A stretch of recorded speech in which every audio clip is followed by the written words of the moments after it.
Hi everyone. आज हम cover करेंगे एरोमेटिसिटी को। सो एरोमेटिसिटी क्या होती है? ये एक एक्स्ट्रा स्टेबिलिटी होती है ऑफ मॉलिक्यूल की, जिससे वो मॉलिक्यूल जो है वो कुछ कंडीशंस को सेटिस्फाई करता है और एक्स्ट्रा स्टेबल हो जाता है। इवन रेजोनेंस से भी ज़्यादा स्टेबलाइज हो जाता है। अब वो कंडीशंस क्या क्या हैं, कब कोई कंपाउंड एरोमेटिक होगा, कब कोई एंटी एरोमेटिक होगा, कब कोई नॉन एरोमेटिक होगा, उसकी कंडीशन पढ़ते हैं। सबसे पहले एरोमेटिक एंड एंटी एरोमेटिक की कंडीशंस। इसमें स्टार्टिंग की जो 3 कंडीशंस हैं वो कॉमन होती हैं, यानी मॉलिक्यूल कॉन्जुगेटेड ही होना चाहिए, यानी किसी न किसी टाइप का उसमें कॉन्जुगेशन प्रेजेंट होना चाहिए। मॉलिक्यूल जो है वो प्लेनर भी होना चाहिए। मॉलिक्यूल में जितने भी कार्बन एटम्स हैं या जितने भी एटम्स हैं, ज़रूरी नहीं कार्बन एटम्स, जितने भी एटम्स हैं वो सारे sp2 हाइब्रिडाइज्ड होने चाहिए। अब जो मेजर चेंज आता है एरोमेटिक और एंटी एरोमेटिक वो आती है 4th कंडीशन। इसको अब हम हकल्स लॉ भी बोलते हैं। Huckel's rule.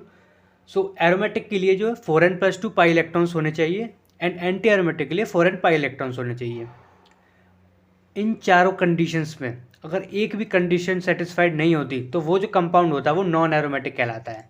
If any one condition is not obeyed then the compound will be non aromatic. अब आते हैं कॉजी एरोमेटिक्स। तो कॉजी एरोमेटिक क्या है? ये भी एरोमेटिक स्पीशी ही होती हैं, बस कुछ इस फॉर्म में होती हैं, कुछ क्या बोलते हैं, कार्बोनिल फॉर्म में। कि कार्बोनिल्स होंगे तो उनको हमें चार्ज सेपरेशन करके देखना होगा, चार्ज सेपरेशन के बाद वो एरोमेटिक बनेंगे। अब हम एनाइसोट्रोपिक इफेक्ट्स के बारे में कुछ पढ़ लेते हैं। ये क्या है? जनरली एनएमआर के जो एनएमआर होता है, जिसमें एनएमआर में हम क्या करते हैं, हाइड्रोजन के एनवायरनमेंट को चेक करते हैं। तो जो एरोमेटिक स्पीशी होती हैं जितनी भी, उसमें जो आउटर हाइड्रोजन्स होते हैं, यानी अगर रिंग के जो बाहर वाले जो हाइड्रोजन होंगे वो सब के सब डी शील्डिंग शो करेंगे। और डी शील्डिंग की वजह से हमें पता है कि डेल्टा वैल्यू जो है वो हाई हो जाती है, डेल्टा वैल्यू बढ़ जाती है। लेकिन अगर एंटी एरोमेटिक हुआ तो जो आउटर हाइड्रोजन होंगे वो शील्डिंग शो करते हैं, जिसकी वजह से डेल्टा वैल्यू कम हो जाती है। अब इनर हाइड्रोजन्स के लिए जो एरोमेटिक स्पीशीज़ होती हैं उनके लिए शील्डिंग हो जाती है तो डेल्टा वैल्यू कम हो जाती है। वाइल एंटी एरोमेटिक के लिए जस्ट उल्टा, कि डी शील्डिंग होने पर जो डेल्टा वैल्यू वो बढ़ जाती है। तो ये कुछ पॉइंट्स याद रखने हैं, मेनली नेट के पॉइंट ऑफ व्यू से होते हैं ये, नेट एग्ज़ाम के। अब आते हैं होमो एरोमेटिक। होमो एरोमेटिक क्या है? जैसे कि ये ब्यूटाडाइन सिस्टम है, इसमें अगर H+ की रिएक्शन कराएं तो कुछ CH3 मतलब इस टाइप का कुछ कंपाउंड बनता है जिस पर कार्बोकेटाइन बन जाता है। तो हमें पता है ये जो कार्बन है वो sp3 हाइब्रिडाइज्ड है, लेकिन sp3 हाइब्रिडाइज होने के बाद भी ये जो कंपाउंड है वो एरोमेटिक होता है। इसी को बोलते हैं होमो एरोमेटिक। अब ये एरोमेटिसिटी कैसे गेन करता है कि ये जो sp3 वाला कार्बन है ये तो प्लेन के ऊपर चला जाता है, और ये जो 3 कार्बन है कुछ इस टाइप से साइक्लिक कॉन्जुगेशन करते हैं। तो साइक्लिक कॉन्जुगेशन की वजह से एरोमेटिक हो जाता है, तो इसको हम होमो एरोमेटिक बोलते हैं। अब स्टेबिलिटी की बात आई तो सबसे ज़्यादा स्टेबल एरोमेटिक होते हैं, then homo aromatic, then non aromatic, then anti aromatic. यानी सबसे अनस्टेबल जो स्पीशी होती है एंटी एरोमेटिक होती है। अब कुछ एनुलिन्स के बारे में बात कर लेते हैं। एनुलिन्स क्या है? कुछ नहीं, बस एक जितने, जैसे कि इधर लिख रहा है 4 एनुलिन, तो 4 एनुलिन का मतलब है 4 मेंबर्ड रिंग होगी जिसमें ऑल्टरनेट डबल बॉन्ड्स होंगे। तो 4 एनुलिन होगी तो एंटी एरोमेटिक होती है। अगर 6 एनुलिन होगी तो एरोमेटिक होती है। अब 6 एनुलिन कौन सी? ये बेंजीन जो होती है हमारी, वो 6 एनुलिन होती है, तो उसको एरोमेटिक बोलेंगे हम।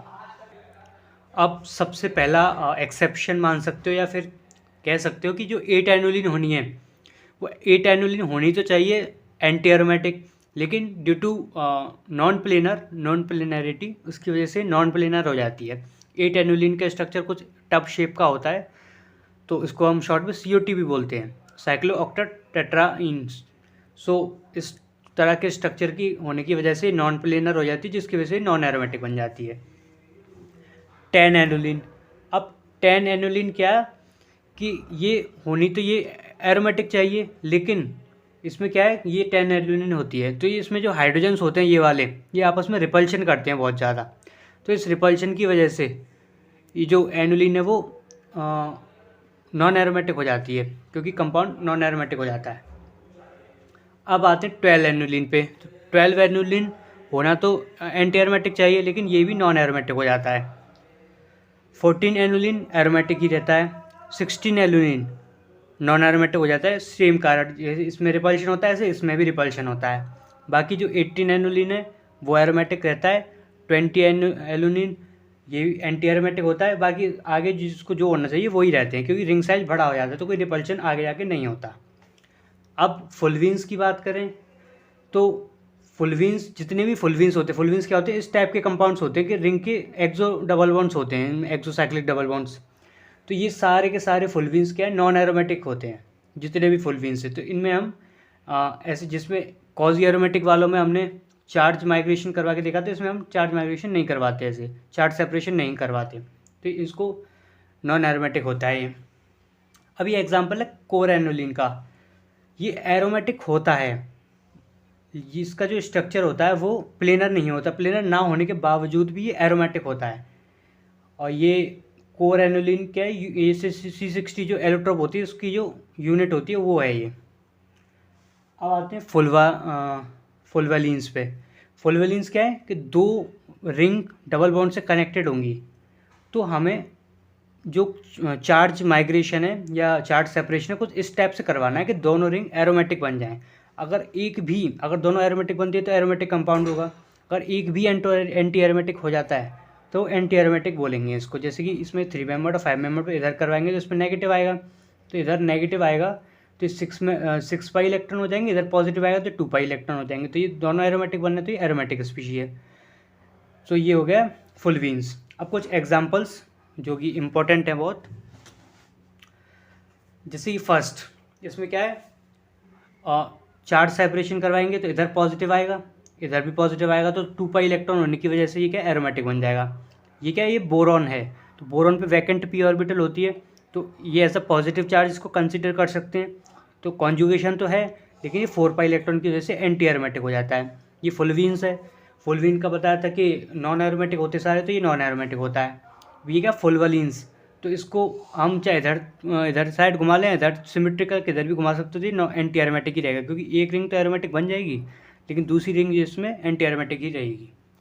अब ये एक इम्पोर्टेंट एग्जांपल है कि इसमें 7 मेंबर्ड रिंग में कॉन्जुगेशन में अगर नेगेटिव चार्ज हुआ तो ये होना तो एंटी एरोमेटिक चाहिए, लेकिन हो जाता है ये नॉन एरोमेटिक। अब इसी में यही इसका एक्सटेंडेड सा वर्जन है कि इसमें क्या है, 7 मेंबर रिंग ये नेगेटिव चार्ज है, लेकिन अगर कोई भी एक एल्काइल ग्रुप इससे जुड़ जाता है तो जिसको जो होना चाहिए वही हो जाता है, तो ये एंटी एरोमेटिक होता है। अब जो 10 एलुलिन था हमारा, जैसे ये वाला जो स्ट्रक्चर था हमारा,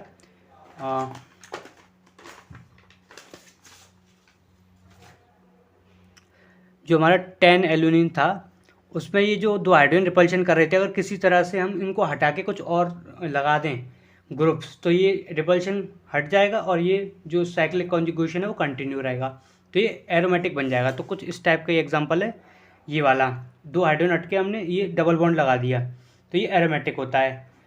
उसी टाइप में क्या है, ये वो 2 हाइड्रोजन को हटा के हमने ब्रिज लगा दिया। अब भले ऑक्सीजन के पास लोन पेयर होते हैं लेकिन ये कॉन्जुगेशन में इन्वॉल्व नहीं होते, तो ये भी एरोमेटिक, ये एरोमेटिक, ये नॉन एरोमेटिक हो जाता है, क्योंकि ये तो वही है 10 एलुलिन वाला हाइड्रोजन रिपल्शन करते हैं। ये नॉन एरोमेटिक होता है। ये क्या है, इसमें कितने पाई इलेक्ट्रॉन है, 1 2 3 4 5 6 7 8 9 10 11 12 पाई इलेक्ट्रॉन है, तो एंटी एरोमेटिक होना चाहिए लेकिन नॉन एरोमेटिक हो जाता है। सेम इसी में भी ये कि ये नॉन एरोमेटिक होना चाहिए, ये भी 12 पाई है, लेकिन इसमें क्या है, तीनों हाइड्रोजन को हटा के हमने नाइट्रोजन लगा दिया, तो नाइट्रोजन अपने लोन पेयर्स को डोनेट नहीं करेगा, यानी कॉन्जुगेशन में नहीं आएंगे इसके बीच वाले के जो नाइट्रोजन उसके, तो एंटी एरोमेटिक रहेगा। अगर एक भी ट्रिपल बॉन्ड आ जाता है रिंग में तो वो ये मान लो कि वो प्लेनर ही होता है, चाहे कितने भी एलुनिल हो, तो इसके अकॉर्डिंग ये एंटी एरोमेटिक होगा। सिमिलर वे में कुछ इस टाइप से एग्जाम्पल्स हैं। अब आता है ये सिस्टम के दोनों के स्ट्रक्चर सेम है, लेकिन क्या है, रेजोनेटिंग स्ट्रक्चर बोल सकते हैं इनको, कि वो इसका ज़्यादा स्टेबल है। क्यों? क्योंकि इसमें ये 6 पाई है, ये भी 6 पाई, ये भी 6 पाई, इसमें भी 6 पाई 6 पाई 6 पाई, लेकिन अगर ध्यान से देखो तो ये 2 2 2, इसमें जो बीच वाली रिंग है ये भी एरोमेटिक बन रही है, जबकि इसमें नहीं बन रही, तो ये ज़्यादा स्टेबल है। अब आता है एक एनिलेशन इफेक्ट। एनिलेशन इफेक्ट क्या होता है कि रिंग के नंबर की बढ़ने की वजह से जो एरोमेटिसिटी है वो कम होती जाती है। जैसे कि 5 मेंबर रिंग पर नेगेटिव चार्ज है, एक इसमें 5 मेंबर से 6 मेंबर जुड़ी हुई है उस पर नेगेटिव है, और इसमें दो दो रिंग जुड़ी हुई हैं, तो इसमें तो एक नेगेटिव 5 कार्बन पे है, लेकिन एक नेगेटिव इसमें इतने सारे कार्बन पर हो गया, तो इसमें कहीं ना कहीं एरोमेटिसिटी लूज हो जाती है। तो सबसे ज़्यादा एरोमेटिक ये होगा, फिर ये। अब इस वाले में एसिडिटी से किसकी ज़्यादा होगी, H प्लस को एसिडिटी के लिए क्या करते हैं, H प्लस को निकालते नेगेटिव बनाएंगे, इसको भी H प्लस को निकालेंगे नेगेटिव बनाएंगे। इस एक नेगेटिव को हटाने की वजह से हमारे पास ये दोनों रिंग एरोमेटिक हो जाती हैं, लेकिन इसको हटाने की वजह से बस ये रिंग एरोमेटिक होती है, तो ये ज़्यादा स्टेबल हो गई। एंड फाइनली एक हमारे पास क्रैक्स रूल आता है, जिसमें जिसके लिए कंडीशन क्या होती है, C2 सिमेट्री होनी चाहिए। अगर n-1, अगर जित n क्या है, नंबर ऑफ बॉन्ड्स हैं, अगर n-1 अगर ऑड नंबर आता है तो वो नॉन एरोमेटिक होता है, n-1 अगर इवन नंबर आता है तो वो एरोमेटिक होता है। इसको क्रैक्स रूल बोलते हैं। तो ये क्या है, ये एक तरह से क्रैक्स रूल का भी एक्सेप्शन है। क्रैक्स रूल बनाया क्यों गया, क्योंकि कुछ मॉलिक्यूल्स थे जो कि हकल रूल को फॉलो नहीं कर रहे थे, लेकिन ये जो मॉलिक्यूल है वो क्रैक्स रूल को भी फॉलो नहीं करता। इसमें जो एंटी एरोमेटिक होना चाहिए 8 पाई इलेक्ट्रॉन की जैसे, तो एंटी एरोमेटिक ही होता है। और फिर ये वाला कंपाउंड, ये जो कंपाउंड है वो नॉन एरोमेटिक होता है, क्योंकि 1 2 3 4 5 6 इसमें 6 बॉन्ड्स हैं। 6-1 क्या होता है, 5 ऑड आ रहा है, तो ऑड मतलब नॉन एरोमेटिक, तो ये नॉन एरोमेटिक है। अब कुछ बातें 7, 8 और 9 मेंबर्ड रिंग के लिए।